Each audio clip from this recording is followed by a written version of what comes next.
ভারতের বাণিজ্যিক রাজধানী মুম্বাইয়ের ওর্লি উপকূল থেকে 500 মিটার দূরে আরব সাগরের বুকে এক মনোমুগ্ধকর স্থানে দাঁড়িয়ে আছে হাজি আলি দরগা শরীফ।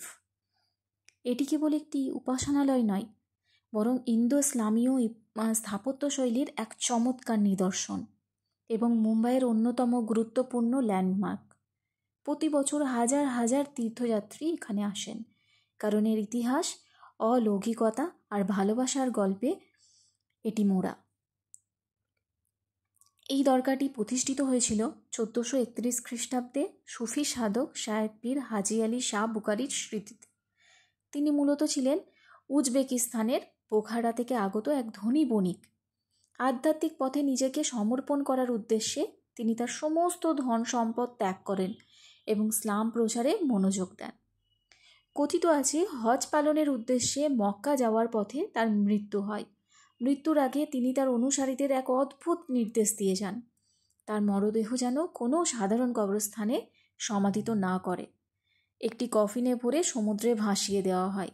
তার ইচ্ছা ছিল যেখানে সেই কফিনটি স্থির হবে সেখানেই যেন তাকে দাফন করা হয়।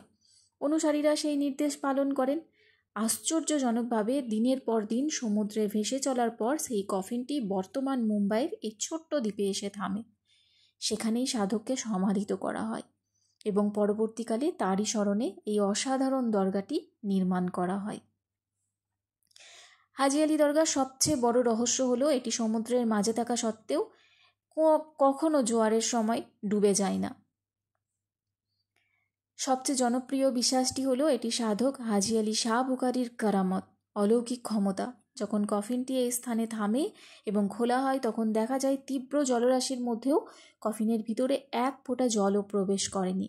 এটিকে সাধকের পবিত্রতার প্রমাণ হিসাবে দেখা হয় এবং বিশ্বাস করা হয় যে তার অলৌকিক প্রভাবেই দরগাটি সুরক্ষিত থাকে। স্থাপত্যগতভাবে দরগাটি সমুদ্রের তলদেশে থাকা একটি শক্তিশালী পাথরের ঢিলা বা মজবুত ভিত্তির ওপর নির্মিত। এর মজবুত কাঠামো এবং জলতল থেকে অপেক্ষাকৃত উঁচু অবস্থান এটিকে জলমগ্ন হওয়া থেকে বাঁচায়। তবে এর সঙ্গে মূল ভূখণ্ডের সংযোগকারী সংকীর্ণ পথটি কিন্তু ভরা জোয়ারের সময় সম্পূর্ণ ডুবে যায়। তাই এই অলৌকিক স্থাপত্যটি দর্শনের জন্য কেবল ভাটার সময় অপেক্ষা করতে হয়। হাজি আলি দরগা শরীফ এভাবে ইতিহাস, বিশ্বাস এবং স্থাপত্যের এক বিরল সমন্বয়, যা এটিকে মুম্বাইয়ের